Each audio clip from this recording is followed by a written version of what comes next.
News wise में खुश आमदेद। मैं हूँ इफ्तिखार शराजी और स्टूडियोज़ में मेरे साथ हैं ज़ैद हुसैन साहब। आज आरफा नूर निजी मसरूफियात के बायस प्रोग्राम का हिस्सा नहीं बन पाई और उम्मीद है कि कल इंशाल्लाह फिर से वो प्रोग्राम का हिस्सा होंगी। नाज़रीन, अब 25 जुलाई को इंतखाबात में अक्सरियत हासिल करने और उसके बाद सियासी जोड़ तोड़ में मसरूफ़ इमरान खान और अब वज़ारत उज़्मा के दरमियान जो फासला है वो सिमटता हुआ नज़र आ रहा है। और आज PTI की पार्लिमानी कमेटी का इजलास हुआ है जिसके अंदर पार्टी ने इमरान खान साहब को पाकिस्तान का वज़ीर आज़म नामज़द किया है। गोया कि उनकी तरफ से कैंडिडेट इमरान खान साहब भी होंगे। और आज खान साहब ने वहाँ पे एक स्पीच भी दी है जिसमें उन्होंने कहा है कि वज़ारत उज़्मा हासिल करना उनका कतई कोई मतमा नज़र नहीं, उनका मकसद नहीं है, बल्कि वो आवाम से किए गए वादे पूरे करना चाहते हैं। और साथ में उन्होंने पार्टी को इंतबाह भी किया है। उन्होंने कहा है कि अगर हमने परफॉर्म न किया, वो कि PTI ने अवामी तवक्कुआत पूरी ना की, तो फिर शायद उनका हशर MMA और ANP से भी बुरा हो। तो ये है सूरत हाल। और साथ में आज ये भी उम्मीद की जा रही थी कि, और साथ में खान साहब ने एक और भी अहम बात की, वो ये कि वो बरतानवी तर्ज हुकूमत पे हफ्ते में एक दिन पार्लिमान में जाएंगे और वहाँ पे जाके अरकान के सवालों के जवाब देंगे। जैसे कि बरतानिया में प्राइम मिनिस्टर जाता है और वहाँ पे जो भी सवालात होते हैं उनका बरह रास्त खुद वज़ीर आज़म जवाब देते हैं। तो खान साहब ने कहा है कि वो इसको भी अपनी प्रैक्टिस बनाएंगे कि हर हफ्ते वो पार्लिमान के अंदर मौजूद होंगे। आज ये भी उम्मीद की जा रही थी कि स्पीकर, डिप्टी स्पीकर के जो ओहदे हैं यकीनी तौर पे PTI या इत्तेहादियों की तरफ से कुछ नाम आने थे, लेकिन ऐसा नहीं हुआ। पहले मरहले में हमने देखा कि आरिफ अलवी साहब के जो कराची से रुकन पार्लिमान है तहरीक इंसाफ के, उनका नाम गर्दिश कर रहा था। लेकिन अचानक आज एक और नाम आया जिनके बारे में पहले कहा जा रहा था कि शायद चीफ मिनिस्टर पंजाब होंगे, बाद में कहा गया कि शायद वज़ीर ख़ारजा होंगे। जी हाँ, बिल्कुल, शाह महमूद कुरैशी साहब का नाम लिया गया। लेकिन आज अभी तक कोई हतमी ऐलान नहीं हुआ कि PTI की तरफ से स्पीकर के ओहदे के लिए कौन उम्मीदवार है। प्रोग्राम के दूसरे से मैं जिक्र करेंगे सियासी मजबूरी का, जिसका जिक्र किया है जो कराची के सदर हैं PTI के फिरदौस शमीम नकवी साहब, जिन्होंने ये कहा है कि उनके जो ख्यालात MQM के बारे में हैं वो अभी बदले नहीं हैं। एक सियासी मजबूरी थी जिसकी बुनियाद पे पाकिस्तान तहरीक इंसाफ को मरकज़ में हुकूमत बनाने के लिए MQM के साथ एक सियासी इत्तेहाद करना पड़ा है। इसके बाद बड़ा शोर शराबा उठा है।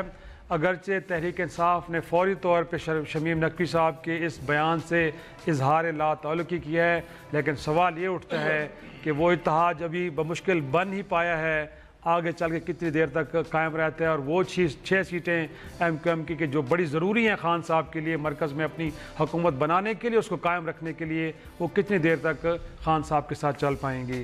फिर बात होगी नवाज़ लीग में चौधरी निसार अली खान साहब और नवाज शरीफ साहब की, जिनको अब लगता है कि एक दूसरे की याद बड़ी शिद्दत से सजा रही है। ऐसे में कि जब पोटहार रीजन के अंदर पाकिस्तान मुस्लिम लीग को बहुत बुरी शिकस्त हुई तारीख की, गोया कि इससे पहले कभी हमने देखा नहीं है कि इस तरह शिकस्त का से दो चार हुई हो जमात। अब ये कहा जा रहा है कि जो मकामी क़यादत है मुस्लिम लीग नून की, वो चाह रही है कि दोनों रहनुमाओं के दरमियान फिर से सुलह करा दी जाए और इसके लिए कोशिशें की जा रही हैं कि नवाज शरीफ साहब से रब्ता किया जाए और मुमकिन तौर पे उनकी जेल में चौधरी निसार अली खान साहब से मुलाकात कराई जाए।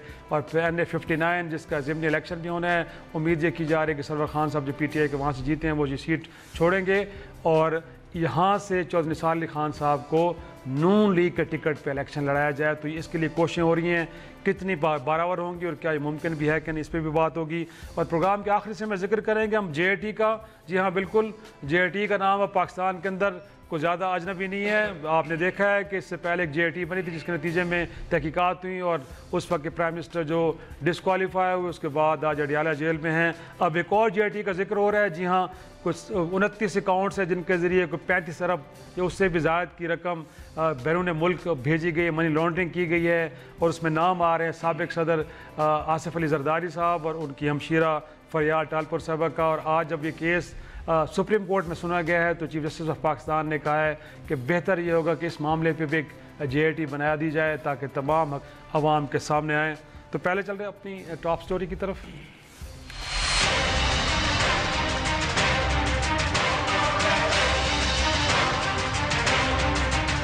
हम अददी लिहाज से इतनी तादाद हासिल कर चुके हैं कि हम अल्लाह के फजल से मरकज में हुकूमत बनाने के काबिल हो गए हैं। और आज इमरान खान साहब को हमने अपना पार्लिमानी लीडर मुंतखब किया है। इमरान खान हमारे वजीर आजम के उम्मीदवार हैं इंशाअल्लाह। सबको मुबारक हो। प्रोग्राम में एक फिर खुश आमदेद। ज़ाहिर साहब, इनफैक्ट आज का इजलास बुनियादी तौर पे इसी मकसद के लिए था कि खान साहब को एज ए पार्लियामानी लीडर, जो एक रिवायत होती है, अगर जब दीगर जमातें इस तरह नहीं करती रही माजी में, जब देखा है हमने कि जब मियाँ साहब प्राइम मिनिस्टर बने थे तो इस ज़रूरत को महसूस नहीं किया कि पार्टी का एक इजलास भी बुलाया जाए और पार्टी के लोगों की तायद भी हासिल की जाए। तो एक अच्छी पार्लियामानी रवायत डाली है। इससे पहले भी देखा है कि जब टिकटों की तकसीम भी हुई तो मेरे ख्याल में PTI को ये भी क्रेडिट जाना चाहिए कि बाकायदा एक पार्लियामानी बोर्ड बैठा, सब लोगों को असेस किया गया और अकॉर्डिंगली पे टिकट जारी किए गए। और जहाँ लगा कि शायद मेरिट पे लोगों को टिकट जारी नहीं किए तो वापस भी ले गए और कैंडिडेट्स को अकोमोडेट किया गया। और आज के दिन भी पार्लियामानी कमेटी बैठी है और सब ने मिलकर इत्तेफाक किया है कि जी प्राइम मिनिस्टर के कैंडिडेट के लिए इमरान खान से बेस्ट चॉइस नहीं है। लेकिन साथ में सर जो और प्रॉब्लम्स आ रहे हैं वो ये हैं कि स्पीकर, डिप्टी स्पीकर, इसी तरह खैबर पख्तूनख्वा के अंदर चीफ मिनिस्टर का कौन होगा, पंजाब के अंदर जहाँ पे हुकूमत बनाने जा रहे हो क्लेम कर चुके हैं कि उनके पास रिक्वायर्ड जो नंबर्स हैं वो आ चुके हैं। लेकिन बड़ी हैरान कुन बात है, अगरचे लोगों को मुतमईन करने के लिए ज़रूर कह दिया जाता है कि खान साहब को कह दिया गया है कि वो जो नाम लेके आएंगे सबको कबूल होगा, लेकिन ये आप भी जानते हैं और मीडिया के अंदर रोज़ खबरें भी छप रही हैं कि मुख्तलिफ ग्रुप्स हैं जो एफर्ट कर रहे हैं। परवेज़ खटक साहब का ग्रुप अपने लिए कोशिश कर रहा है, तो आतिफ खान के अपने लिए लगे हुए हैं। पंजाब के अंदर अलीम खान साहब का है, फवाद चौधरी साहब हैं, शाह महमूद कुरैशी साहब शुरू में कह रहे थे कि वो भी इंटरेस्टेड हैं कि वो प्राइम चीफ मिनिस्टर बनना चाह रहे हैं। ये बड़े मसाइल हैं। लगता ये है कि इसमें भी बड़े बुरी तरह फंसे हुए खान साहब, इनको हल करना कुछ इतना आसान नहीं लग रहा सर। देखिए, जहाँ तक इसकी ताल्लुक़ है कि पार्लियामेंट्री कमेटी ने उनको नामजद कर दिया वज़ीर आज़म का, जिसको कहते हैं फॉर्मेलिटी थी। फॉर्मेलिटी। और आमतौर पर यही होता है कि जो आप किसी पार्टी के जो मेजॉरिटी पार्टी होती है उसका जो कायद है उसी को आमतौर पर जो है वो बनाया जाता है। आपको कायदे ऐवान के लिए मतलब नॉमिनेट किया जाता है पार्टी की तरफ से। तो खैर ये तो आसान मरहला था, कोई मुश्किल काम नहीं था। लेकिन इसका मतलब ये हुआ कि अब पार्लियामेंट्री पार्टी का वजूद आ गया है इसमें। अब जो है चीज़ें मेरा ख्याल ये कि एक मरहला तय हुआ है, अब दूसरे चले जो मरहले आने वो अब जो है उनके लिए खासा एक मसला भी बना हुआ है। आपने जैसे कहा कि जो है अभी बहुत सारे जो हैं ओहदेदारान, ख़ास तौर पे जैसे चीफ मिनिस्टर का ओहदा जो है KP का भी है और पंजाब का भी है, फिर और भी सारे स्पीकर से। देखिए, एक बात ये साफ़ है कि ये पार्टी जो है उससे मुख्तलिफ है जो कि PMLN का जो तरीक़ा होता था या पीपल्स पार्टी का तरीक़ा था। पीपल्स पार्टी और PMLN के लिए बहुत आसान होता था चीज़ों को कि जो है जो भी सरबराह रहे हैं, ख़ास तौर पर फैसला करना होता था बस, या जो है जरदारी साहब थे या जो है नवाज शरीफ साहब जो है मौजूद थे। तो एक तो बहुत आसान था उनके लिए फ़ैसला करना कि अगर चीफ मिनिस्टर बनेगा तो भाई शरीफ ख़ानदान से कोई बनेगा, तो एक लिहाज से एक उनकी रवायात जो है पड़ी हुई थी। दूसरी बात ये थी कि वो पार्टी काफ़ी अरसे से जो है पाकिस्तान की सियासत में दोनों थी, तो एक हद तक जो है वो उनकी एक खदोखाल बन के आ जाता है कि कौन से लोग जो हैं जो उस मुख्तलिफ ओहदे संभाल सकते हैं। PTI के लिए ये पहला जो है ऐसा एक लिहाज से जिसको कहते हैं कि एक्सपीरियंस है, और उसमें यही मरहले जो हैं बहुत आएंगे क्योंकि पार्टी जीती है। उससे पहले जो है कोई भी इस किस्म का नहीं था कि पंजाब में चीफ मिनिस्टर फ़लाना फ़लाना ये होगा, या ख़ानदानी या मोरूसी सियासत के तकाज़े होते हैं उसके तहत जो है होगा। और तो मैं ख्याल ये कि इसमें कठिन मरहला तो होगा क्योंकि ये पार्टी और भी है कि नए लोग बहुत ज़्यादा आए इसमें, और फिर इतना आसान भी नहीं। पहले ये कि चीफ मिनिस्टर के लिए एक मतलब शाह महमूद कुरैशी साहब जो हैं सूबाई असम्बली के भी इलेक्शन लड़ रहे थे, और ये चीज़ तकरीबन तय थी कि अगर वो मुंतखब हो जाते हैं तो वो जो है पंजाब के वज़ीर आला बनेंगे। खैबर पख्तूनख्वा की उससे मुख्तलिफ सूरत हाल है। कहने को तो ये सही है कि परवेज़ खटक साहब ने जो है पार्टी की 5 साल से क़यादत की, जहाँ पे हुकूमत भी रही, कठिन हालात थे और एक कोalition को उन्होंने चलाया, लेकिन उनकी यूटिलिटी वहाँ पे ख़त्म हो जाती है। अब जो है KP के अंदर ज़रूरत इस बात की है कि उसके लिए ज़्यादा कोई डायनेमिक लीडर है। अब जो है KP में पार्टी को ये प्रॉब्लम नहीं है कि मुख्तलिफ पार्टियों के साथ इकट्ठा करके कोalition बनाई जाए, जैसे पहले जमात इस्लामी के साथ भी थी और शेरपाव साहब की पार्टी जो उनके साथ भी थी। अब जो है एक लिहाज से उसकी ज़रूरत नहीं है। तो मेरा ख्याल ये कि अच्छी चीज़ होगी कि वहाँ पे एक नई क़यादत लाई जाए, ज़्यादा डायनेमिक हो, क्योंकि अब जो है पार्टी को दूसरी सतह पे लेके जाना है वहाँ पे। अब लेकिन ये कि जो आपने पहले बात की कि ओहदों की यहाँ पे अभी जो है मेरे ख्याल कोई चीज़ तय नहीं हुई है। ये लेकिन सवाल तो ज़ाहिर साहब यही है ना कि चीज़ें तय होने में इतनी ताख़ीर क्यों हो रही है। आपने KPK की बात की, परवेज़ खटक साहब निजी महफिलों में कहते फिरते हैं कि वहाँ पे जो आपने इतनी बड़ी विक्ट्री हासिल की है बुनियादी तौर पे उनकी जो गुड गवर्नेंस थी उसका नतीजा है। तो जो बंदा डिलीवर कर रहा है उसको तो आप एक और चांस देते हैं और उससे कहते हैं कि जी आपने और ज़्यादा बेहतर करना है। रादर ये है कि आप उसको वहाँ से हटा के किसी और तरफ लेके आएँ। अगरचे वो ये ज़रूर कहते हैं अपरेंटली कि खान साहब जो फैसला करेंगे मुझे कबूल होगा, लेकिन अभी तक वो इस रेस में हैं और कोशिश जरूर हो रही है कि देखें मैंने परफॉर्म किया, पार्टी जीती, अब दोबारा मुझे चांस दें। ख्वाहिश सबसे ज़्यादा लोगों की यही होती है, यानी मरकज़ी काबीना में कोई हैसियत जो है उसमें नहीं बन के आती जहाँ पे आगे चीफ मिनिस्टर आप पूरे सूबे का बनते हैं, चीफ एग्जीक्यूटिव। यकीन तौर पर उनकी ख्वाहिश होगी, लेकिन ये बात अब तय हो गई परवेज़ साहब के बारे में कि वो वज़ीर आला नहीं बनेंगे। फिर उसके बाद कोई इंडिपेंडेंस भी आए हैं, अच्छी खासी बड़ी तादाद में, तो जाहिर सी बात है। तो अब ये कि आपको जो है वो चाहे कितनी भी आइडियलिज्म हो, आपको इनको तकाज़ों को जो पूरा करना पड़ता है। और ख़ास तौर पे जब आपकी अक्सरियत जो है बहुत ही कम हो मैं ख्याल ये कि ये चीज़ है। और पंजाब का मामला ज़्यादा वो है, कठिन है, सबसे ज़्यादा कठिन अगर आप देखें पंजाब की सेज नहीं है सर, ये लगता है कांटों का बिस्तर है। खान साहब के लिए इतनों को स्मूथ जर्नी नहीं होगी। थोड़ा सा ब्रेक लेते हैं और ब्रेक के बाद सियासी मजबूरों का जिक्र होगा, जिसका जिक्र किया है PTI कराची के सदर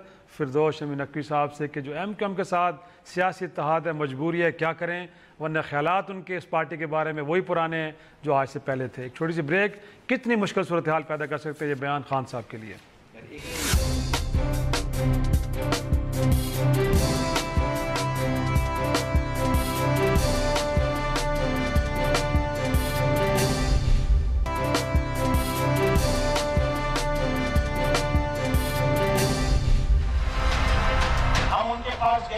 हमारी एक जरूरत थी, एक मजबूरी कि हमें 172 वोट पूरे करने थे। वो सारे इल्जाम पे अभी भी कायम हो। शहर में अगर MQM इलेक्शन हारी है तो मेयर की वजह से हारी है। वो MQM का मसला है कि वो मेयर को देखती है या नहीं देखती।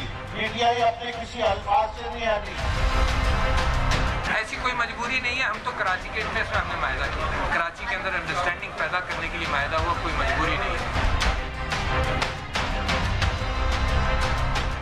प्रोग्राम में एक बार फिर खुश आमदेद। सब सियासत में कुछ भी हरफ आखिर तो नहीं होता और हमने देखा है कि 2008 में वो जरदारी साहब जो किसी पार्टी को कातिल कहा करते थे और बाद में अपने इक़्तिदार के आखिरी हिस्सों में उसी टेन्योर में डिप्टी प्राइम मिनिस्टर थे परवेज़ इलाही साहब। तो लोग सवाल भी उठाते थे, कहते कि तो वही जमात थी जिसके बारे में आप कहते थे कि शायद बीबी के कत्ल के अंदर ये लोग इन्वॉल्व थे, लेकिन आज आपके साथ इक़्तिदार की कुर्सी में करीब करीब बैठे हुए हैं। यहाँ पे भी इनिशियली हमने देखा है कि जो PTI का और MQM का इत्तेहाद बड़ा अननेचुरल लग रहा था। खान साहब की MQM के बारे में जो राय है किसी से ढकी छुपी नहीं है, बड़े खुल के बातें करते रहे, PTI की क़यादत भी करते रहे कि कराची के हालात ख़राब करने में किसी जमात का किरदार है, तो इसी पे इल्ज़ाम धरा जाता था। लेकिन अगर जब सियासी मजबूरी ये सबको पता था और फिरदौस शमी नकवी साहब को भी इल्म था कि सियासी मजबूरी इसके क्या कहते हैं, आप इसको जमहूरियत का गेन हुस्न कहेंगे या फिर खान साहब के लिए नए मसाइल खड़ा करने की? देखिए ये मसला ये इस वक्त आता है जब आपके जो अननेचुरल अलायंसेस बनते हैं और ख़ास तौर पे पाकिस्तान की सियासत में इस किस्म की चीज़ें होती रही हैं। सही एक दूसरे को गालियाँ भी देते थे। यानी अब MQM का मसला भी देख लें कि जब पीपल्स पार्टी कोई सी ऐसी हुकूमत नहीं आई है पाकिस्तान में, मेरे ख्याल सवाए शायद लास्ट टाइम के 2013 में, वो भी वक्ती ब्रीफली वो भी उस वक्त कोalition पार्टनर रहे थे। लेकिन सबके साथ ये मसला होता था कि MQM एक लिहाज से राइवल भी थी, एक लिहाज से नेमेसिस भी थी और क्या कहते हैं सबसे ज़्यादा वो भी थे। लेकिन वो हर हुकूमत के साथ उनका जो है वो कोalition भी बना है। इस वक्त जो है सूरत हाल बन के आती है कि जब आपके पास नंबर नहीं होते हैं तो आपको मजबूरी में एक दूसरे के साथ इत्तेहाद बनाना पड़ता है, लेकिन दोनों के मफादात होते हैं। मसलन ये कि अगर हम इस पे बात कर लें कि जो है वो MQM के साथ इत्तेहाद PTI का, तो उसमें सबसे बुनियादी चीज़ ये है कि PTI ने पहली दफ़ा कराची में जिसको कहते हैं जो फील्ड जो थी वो MQM से ली है।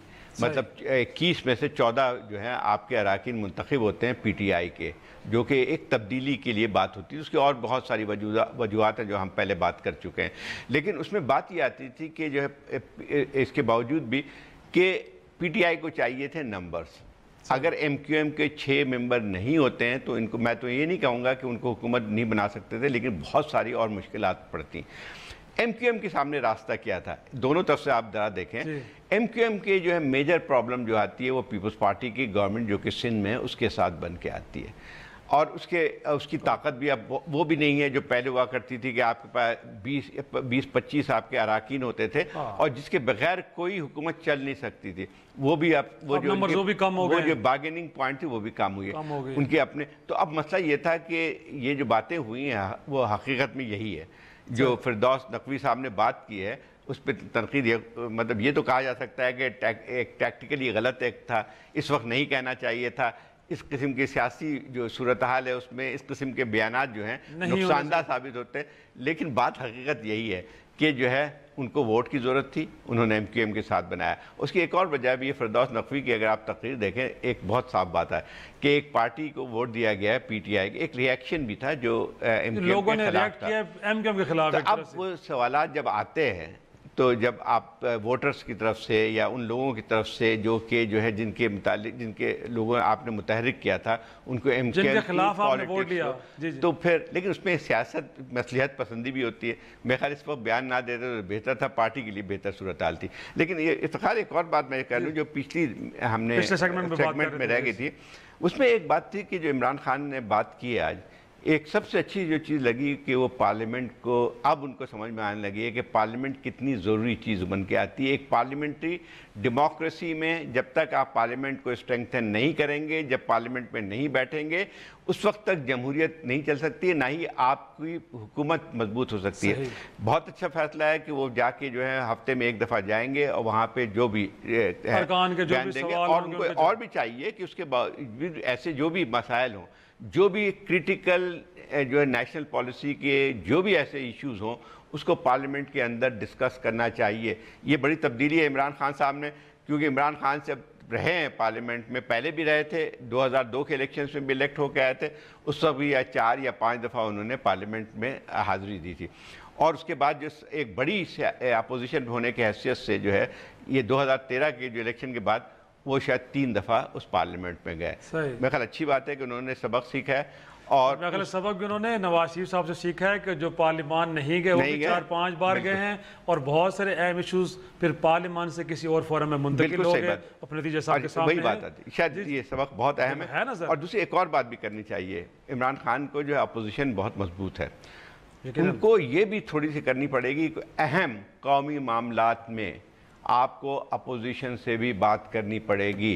इस मुल्क के अंदर जो है जो माशी सूरत हाल है और आपको जो और चैलेंजेस का सामना है एक्सटर्नल और इंटरनल, उसके लिए ज़रूरी है कि चंद इश्यूज़ पे एक ब्रॉड कंसेंसस बिल्ड किया जाए जिसकी जिम्मेदारी हुकूमत पे आएगी। सही कह रहे हैं, और मेरे ख्याल में अगर आप पार्लियामान में जाते हैं और कौमी मफादात के ऊपर एक कंसेंसस डेवलप करने की कोशिश करते हैं तो इस तरह मेरे ख्याल में इतनी मजबूत अपोजिशन को आप बैकफुट पे डाल के अपना हमनवा भी बना सकते हैं। मेरे ख्याल में उनको ऑन बोर्ड लेना पड़ेगा बहुत सारी चीज़ें पे। आपको फ़र्ज़ कीजिए कि माशी जो सूरत हाल आपको ऑलमोस्ट मेल्ट डाउन की सूरत हाल है, अगर आप जो सख्त फैसले करेंगे आपको अपोजिशन को साथ लेना पड़ेगा। ऐसे एक्सटर्नल इश्यूज़ हैं जिनमें जैसे अफ़गानिस्तान के मामलात हैं, आपके यूनाइटेड स्टेट के साथ ताल्लुकात हैं, आपके भारत के साथ ताल्लुकात हैं, या नेशनल सिक्योरिटी के तकाज़े हैं, आपको अपोजिशन को साथ लेके चलना पड़ेगा। सही, लेकिन हम उस इशू की तरफ भी दोबारा आते हैं। अगर आप जिस तरह आप भी कह रहे हैं कि फिरदौस नकवी साहब का जो स्टेटमेंट है बुनियादी तौर पे वहाँ के आम वोटर की एक एस्पिरेशंस हैं, ख्यालात हैं कि जिन्होंने आपको MQM वोट दिया, फिर आप उसी जमात के साथ इत्तेहाद करने जा रहे हैं, और कल को अगर लगता है ज़ाहिर साहब कि डिलीवर भी ना कर सके PTI की गवर्नमेंट, तो इसका मतलब है कि फिर अगले इलेक्शन में तो आप वो जो ग्राउंड आपने एक अपनी फेवर में लिया तो उसको लूज करने जा रहे हैं। इफ्तिखार में ये जो बयानात है ना, जिसको कहते हैं ना बाद दफा वो प्याली में थोड़ा सा उबाल आता है, कुछ नहीं होता, इसमें दोनों की मजबूरियां हैं।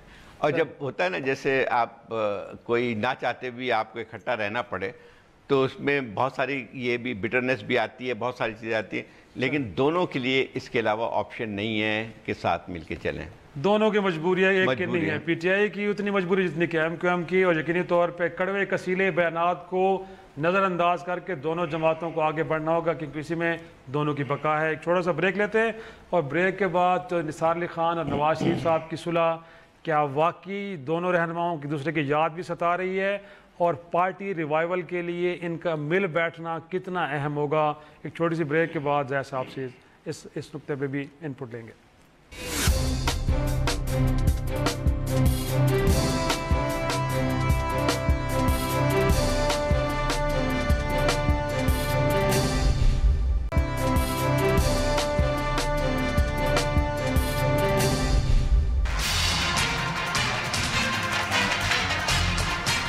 ने बगावत कर दी, मैंने कोई बगावत नहीं की, तो मैं कोई नाराज नहीं हूँ। किसी ने कहा नाला है, कोई नाला नहीं हूँ। मैंने इख्तलाफ किया, मुझे यही अजीज होता है इख्तिदार और ये, तो मैं जाके माफी मांग लेता। प्रोग्राम में एक बार फिर खुश आमदेद। अगरचे चौधरी निसार अली खान साहब और नवाज शरीफ एक दूसरे के मिलने के लिए कितने तड़प रहे हैं वो तो हमें अंदाज़ा नहीं है, लेकिन पिंडी के जो मकामी एक तरह से क़यादत है वो चाह रही है और उनका ख्याल ये है कि शायद दोनों रहनुमा एक दूसरे से दूर हुए हैं, उससे पार्टी को नुकसान। और पोटोहार रीजन के अंदर पहली बार मेरे ख्याल में नून लीग कोई काबिल ज़िक्र कोई एक बुनियादी तौर पर परफॉर्मेंस नहीं दिखा सकी। देखा जाए तो साबिक़ वज़ीर खाकान अब्बासी से लेके तमाम उम्मीदवार अपने सीटें गंवा चुके हैं, PTI की झोली में सारी चीज़ चली गई हैं। कोशिश ज़रूर हो रही है, लेकिन आपको लगता है सर कि रियलाइजेशन दोनों एंड्स पे होगी इतनी कि चौधरी निसार अली खान साहब भी चाह रहे होंगे जी मिट्टी पाओ, पीछे जो कुछ भी हुआ है उनको भूल जाते हैं और फिर मिल लेते हैं, या फिर नवाज शरीफ साहब जिनको माजी में हमने देखा है कि आखिरी दिनों में शहबाज शरीफ साहब ने बड़ी कोशिश की थी कि दोनों रहनुमाओं के इख्तलाफात को दूर किया जाए और कोशिश हो रही थी कि इस्लामाबाद में लाहौर में कहीं मुलाकात हो जाए, लेकिन आखिरी वक्त तक मियाँ नवाज शरीफ इस बात पे राजी नहीं हुए।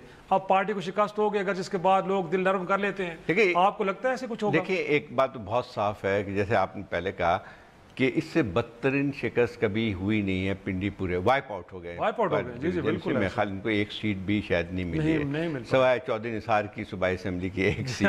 वो भी आज़ाद है। अच्छा, उसके बाद वही है कि देखें ये बड़ा फ़र्क पड़ता है किसी भी सियासी पार्टी के लिए। चौधरी निसार साहब यहाँ से तकरीबन 7-8 इलेक्शन जीत चुके हैं और ये इलाका जो है मतलब PMLN और इनके एक दूसरे से वाबस्ता रहे हैं। सही। ये PMLN समझे जाते थे और PMLN इनकी वजह से भी मजबूत वहाँ पे हुई, तो उसका असर तो पड़ेगा और पड़ा है। अगर आप देखें कि इलेक्शन के जो नताइज निकले हैं, जो लोग कह रहे थे कि चौधरी निसार को लोग वोट नहीं देंगे PMLN को, वो गलत साबित हुए। और बहुत मतलब उनको फ़र्क देख लें कि PMLN की जो उनकी अपनी 2 सीटें भी थी, जहाँ पे PMLN के कैंडिडेट को बहुत बुरी शिकस्त हुई, नंबर 3 पे आए हैं वहाँ पे।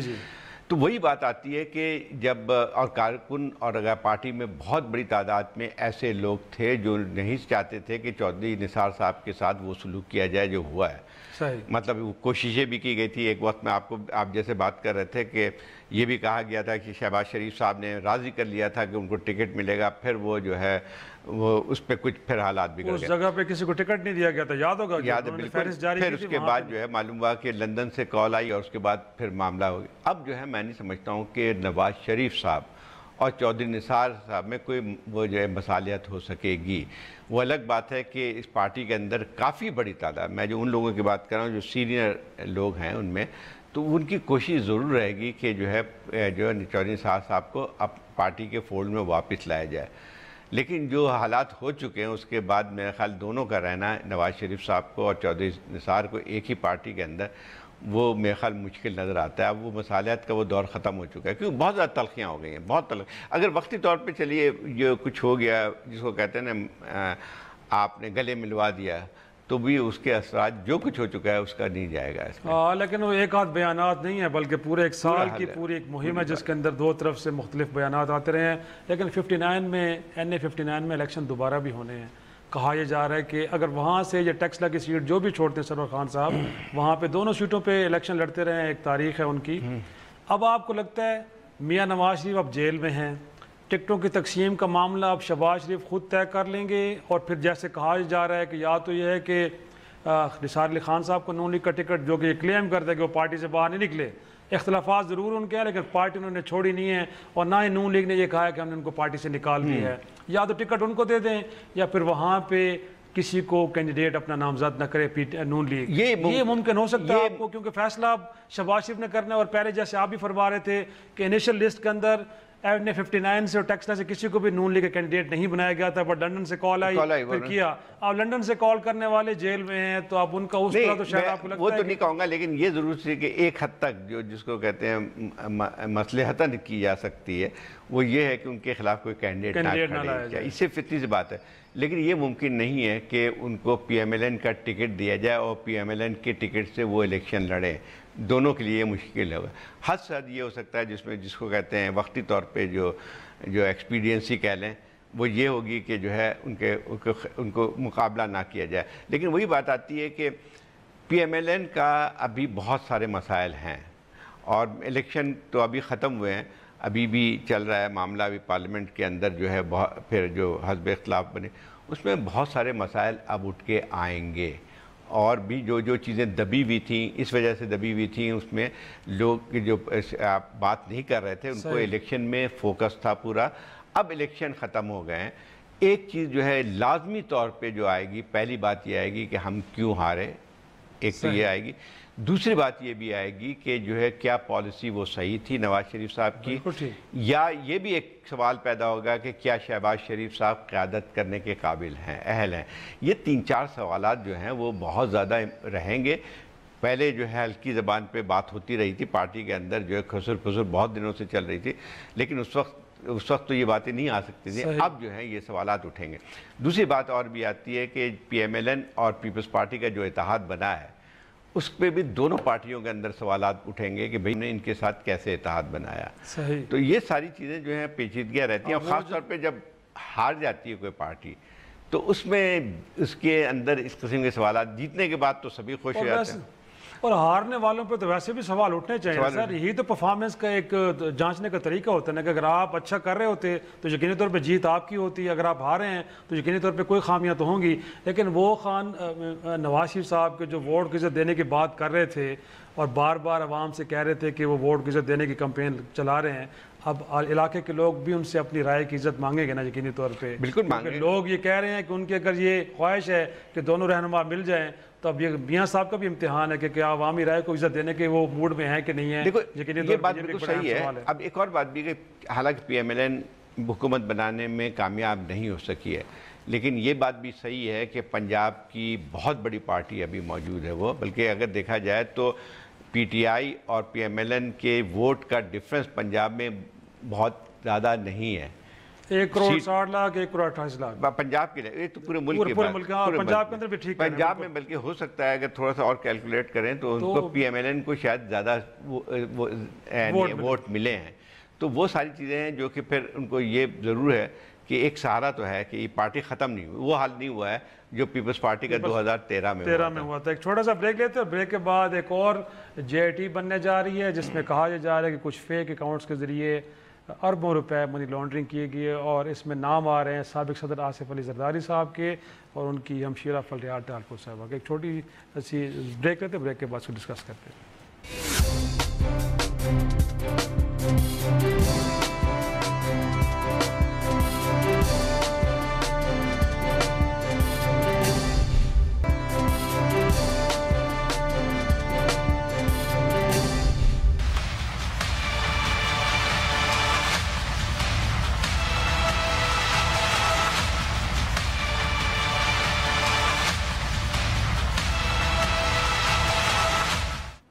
प्रोग्राम में एक बार फिर खुश आमदेद। सब समत बैंक, सिंध बैंक और UBL जहाँ पे कहा यह जा रहा है कि जाली कुछ बैंक अकाउंट्स थे और वहाँ से ट्रांजैक्शंस होती रही हैं, और बिलखुसूस उस वक्त भी जब 2014 में इन अकाउंट्स को आइडेंटिफाई किया गया तो बड़े आम लोगों के ये बैंक नामों पे खुले थे और वहाँ से अरबों रुपए ट्रांजैक्शंस हो रही थी। अब उनमें नाम जो सरकर्दा है आपको मालूम ही है, आसिफ जरदारी साहब का और फरियाल तालपुरा साहब का, और आपको ये भी याद होगा कि इलेक्शन से पहले उनको बुलावा आया था कि आएँ और अपनी स्टेटमेंट रिकॉर्ड करवाएं। ये और बात है कि फिर सुप्रीम कोर्ट ने थोड़ा सा रिलीफ दिया कि 25 तक आपने बिल्कुल किसी को नहीं बुलाना। पिछले दिनों भी उनकी एक पेशी थी बट नहीं आए, और कुछ जो इन्वेस्टिगेशन के ऊपर लोग मामूल हैं उनके ऊपर भी सवाल उठा रहे हैं कि बायस लोग हैं तो हम इनके सामने पेश होकर अपनी स्टेटमेंट रिकॉर्ड नहीं करवा रहे। लेकिन आज जो समाअत के दौरान एक अहम नुकता है वो ये आया है कि चीफ जस्टिस साहब ने कहा है कि बेहतर ये होगा कि इस मामले पे भी एक JIT बना देते हैं ताकि चीज़ें ज़रा खुल के सामने आ जाएं। टाइम दे देते हैं ताकि आपका भी जो एतराज़ है वो भी दूर हो जाएगा, साथ में इस मामले की ज़्यादा तफसीली तहकीकात हो जाएगी। देखिए, ये जो इन्वेस्टिगेशन है, ये तमाम जिसको कहते हैं कि मनी लॉन्ड्रिंग की, वो आज से नहीं है, 2014 से शुरू हुई थी। जी जी, जब ये ट्रांजैक्शन कहीं डिटेक्ट हुई थी। लेकिन हमारे यहाँ कायदा ये होता है कि एक बदकिस्मती है कि जो वो इदारे, आपके सिविल जो इन्वेस्टिगेशन के इदारे होते हैं, वो कभी भी वो अपने जो है उसको हतमी तौर पे, जिसको कहते हैं कि उसके अल्टीमेट उस पर कंक्लूजन पे नहीं पहुंचाते हैं। उसकी वजूहात भी होती हैं। अब मसला ये था कि ये दोबारा ये चीज़ें उभरी हैं और ये इलेक्शन से पहले ये चीज़ अचानक जो है उभर के आई थी, जिस पर लोगों को तशवीश भी थी कि शायद उसका मकसद ये है कि पीपल्स पार्टी को दबाने की कोशिश की जा रही है। हो या ना हो, लेकिन एक तासुर ये ज़रूर बन के आया था। खैर, उसको तो रोक दिया गया था। लेकिन ये मसला जो है ये हल की तरफ जाना चाहिए। इसका जो भी है, फ़र्ज़ किए इस किस्म की चीज़ें बहुत बड़ा इल्ज़ाम है। अगर आप कह रहे हैं 35 अरब का था और जैसे बाद में बशीर मेमन कह रहे हैं कि इससे भी बहुत ज़्यादा हो सकते 65 बिलियन का, तो ये एक बहुत बड़ा एक स्कैंडल है। चाहे वो इल्ज़ाम की सूरत में हो, इसको हतमी तौर पे हतमी नतीजे पहुंचना चाहिए, क्योंकि आप कोई भी इस बात के लिए नहीं कर सकता है कि आप एक इल्ज़ाम लगाएं, उस पर तहक़ीक़ात शुरू करें और उसके बाद जो है उस पर एक तरह से, तो यहाँ पे तो हमारे यहाँ जब इल्ज़ाम लगता है तो उसको मुजरिम ठहरा दिया जाता है। तो वो चीज़, इसको हतमी तौर, अगर फ़र्ज़ कीजिए ये लोग शामिल हैं जो भी इनके नाम आ रहे हैं, तो यकीन तौर पे उसके ख़िलाफ़ कार्रवाई होनी चाहिए। लेकिन ये तरीक़ा नहीं होना चाहिए कि कभी जो स्विच ऑन होता है, कभी ऑफ़ होता है, कभी ऑन होता है, ऑफ़ होता है। ये चीज़ नहीं है। उसकी वजह से आपका पूरे सिस्टम पे एतमाद ख़त्म हो जाता है। कोई शख्स यकीन करने के तैयार नहीं होता है कि जो भी इल्ज़ामात लग रहे हैं, जो भी तहक़ीक़ात हो रही है, वो उसकी कोई बेसिस है।